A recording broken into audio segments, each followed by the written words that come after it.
How's it going, guys? I hope you guys are all doing well. Today I'm standing under this beautiful loquat tree in the backyard with these beautiful and distinctive leaf patterns and shapes. On the right side we have the wonderful pomegranate. The wonderful, of course, is the name of the variety.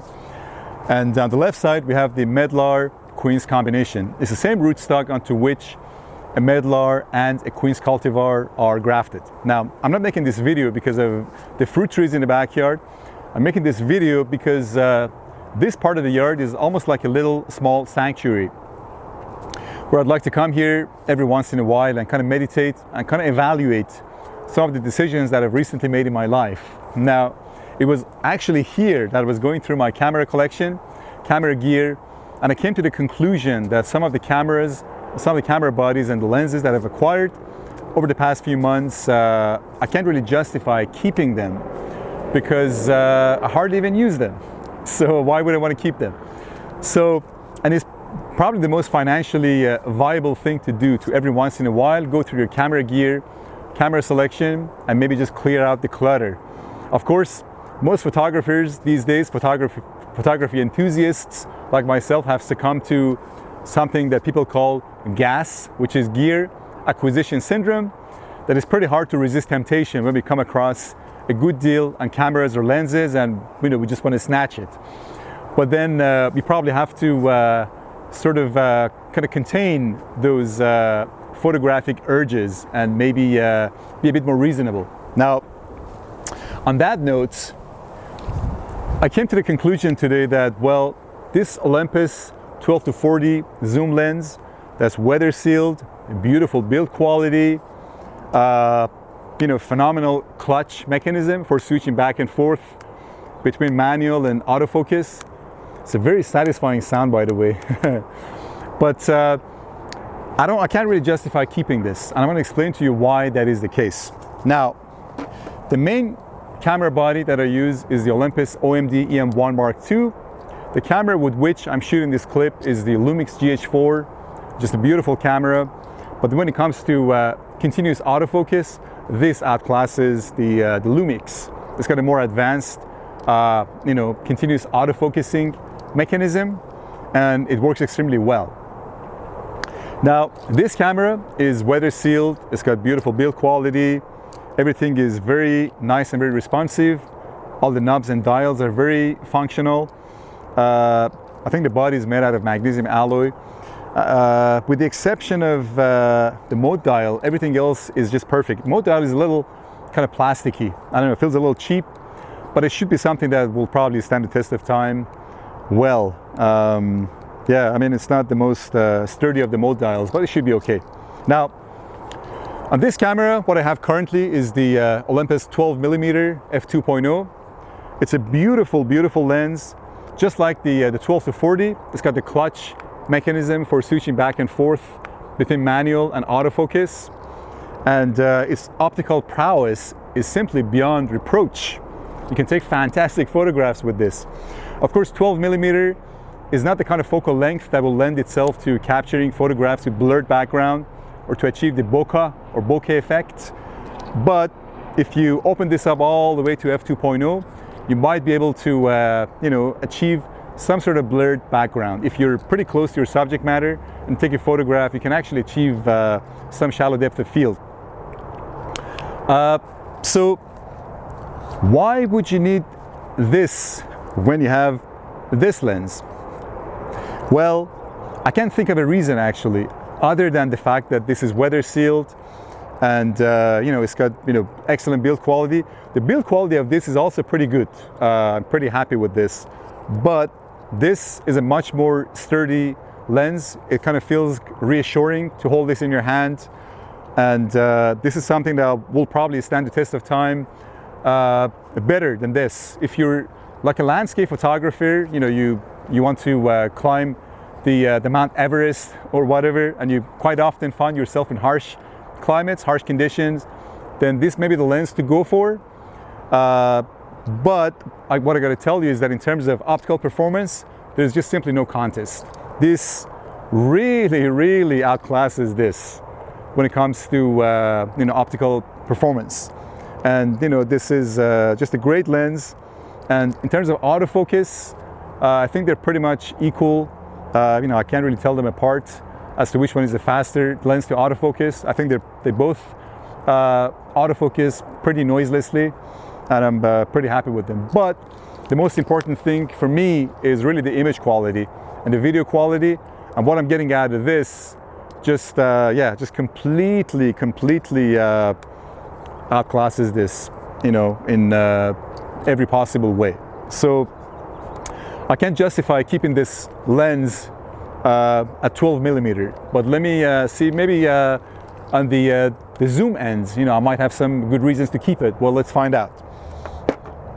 Let's compare this to the Olympus 45 millimeter f1.8. This lens is all made out of plastic. It doesn't feel cheap by any stretch of the imagination. It's well made, but I mean the construction is all plastic, but the mount actually is metal, so that's pretty good. And but when it comes to image quality, there's just simply no contest. Some people claim that you can actually achieve shallow depth of field using compression, but not at the 40 mil zoom end. So what you need, I think, maybe something close to like 100 millimeter or so at f2.8. Then you might be able to get a little taste of what this can do at f1.8.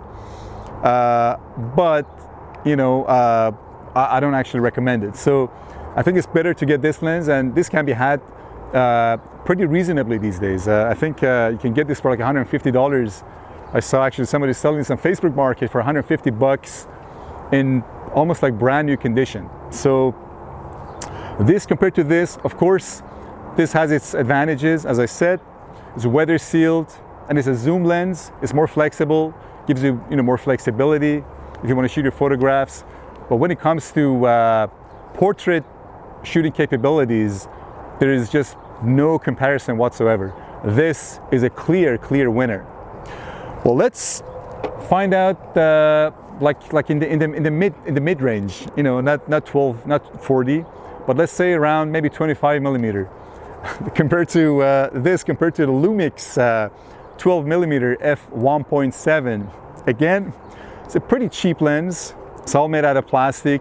The mount, of course, is made out of metal, so I kind of like that. But I think brand new, just a while ago, this could be had for as little as $140 on the used market. For less than 100 bucks, you can get this lens. It's autofocus. It's not manual focus. It's an autofocus lens, and it's 25 millimeter, and it opens up to f1.7. Again, when it comes to image quality, there's just no contest between these two. This is a clear winner, and this is a classic.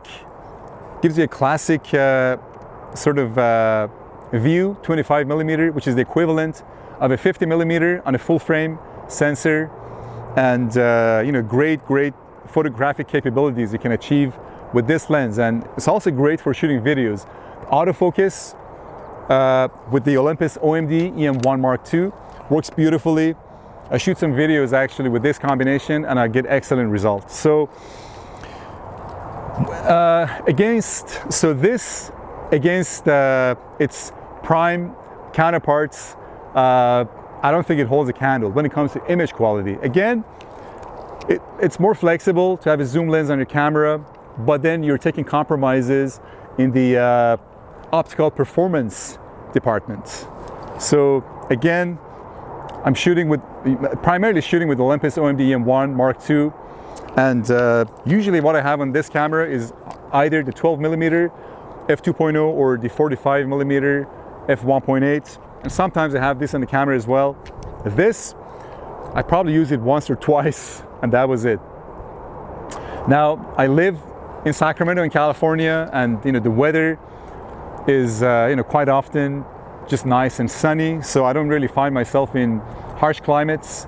But if you live in places where it rains quite a bit, or it snows, and actually you need the camera lens combination that can withstand those harsh climate conditions, then this might be a good option for you.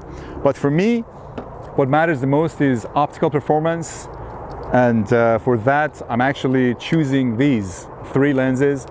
And I think if you think about it, I think for the price of the 12 to 40 actually can get 3 lenses. I think brand new this is selling for like $800.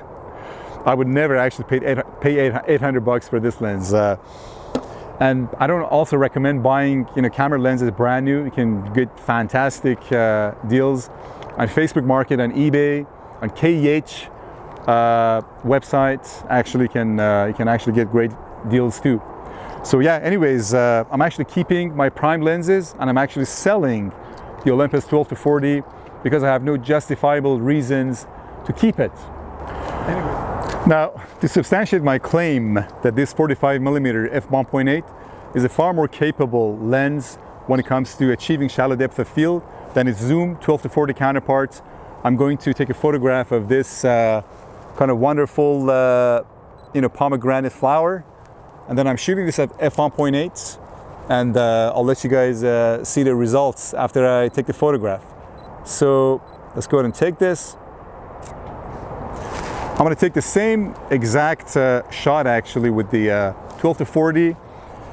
Of course, the depth of field will be different because we're shooting at f2.8. That's the widest aperture of the 12 to 40. And also the focal length will also be different. Will be the 35mm equivalent will be 90 versus 80. But I'll try to kind of replicate the same shot with this. Of course, I got to take off the lens cap to be able to take a photograph, and so let's do that. And I'm going to actually open up the aperture to f2.8. Perfect. And I'll let you guys be the judge. I'll share these photographs on the clip, and you guys let me know what you think. Yeah, I mean, yeah, it's just not even a comparison, but I'll let you guys be the judge.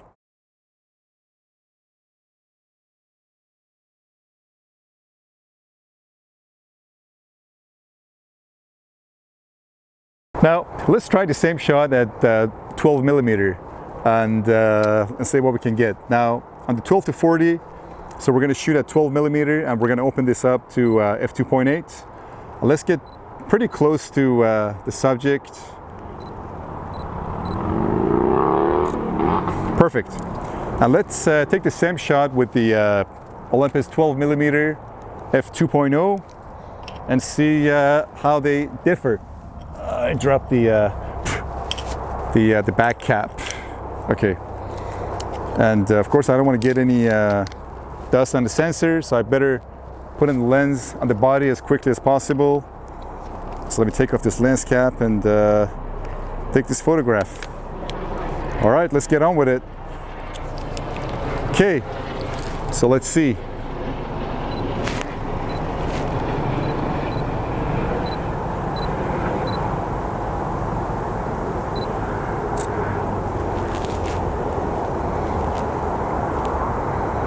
Yeah, I mean, yeah, just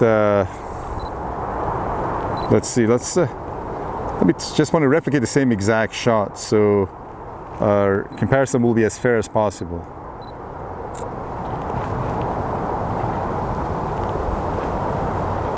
Yeah, the difference is kind of less pronounced, but I still prefer the image out of the 12mm. And the last one we're going to try is with the Lumix 25mm.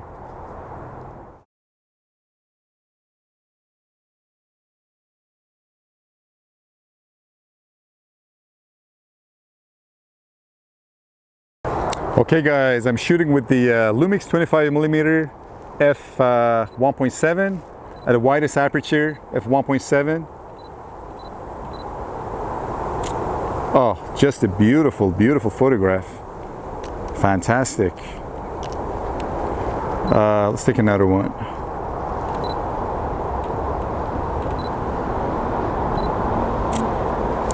Let's take the same exact shot with the 12 to 40 Olympus at 25mm. Of course, again, the focal length will be different because we're shooting at, you know, f2.8. Well, that's the whole point of getting a prime lens, for that wide aperture. So let's go ahead and shoot this at 25mm.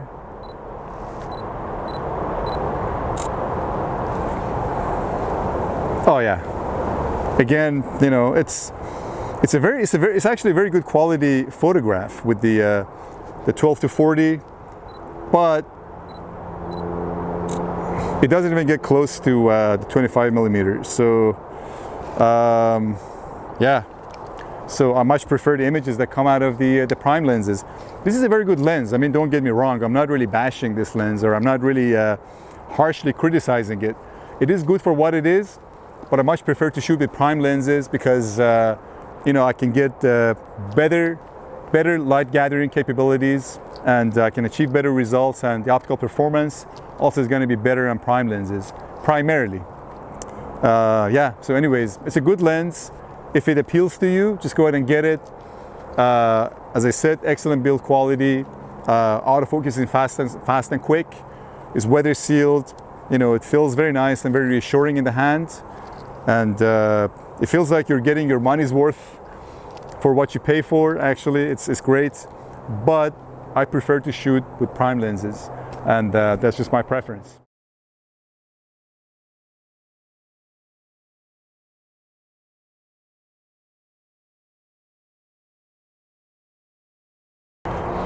I noticed that my shirt is a little bit wet. It's not sweat, by the way. It's I was just drinking a little bit of water, so yeah. So it's not sweat. I wasn't sweating in the backyard. The weather is nice and beautiful today. Anyways, this is pretty much the conclusion. Thank you very much for being with me today. If you haven't done so already, please do subscribe to the channel. I have more interesting and more kind of inspiring materials to come in the future. Thank you very much, and have a pleasant evening. Take care. Cheers.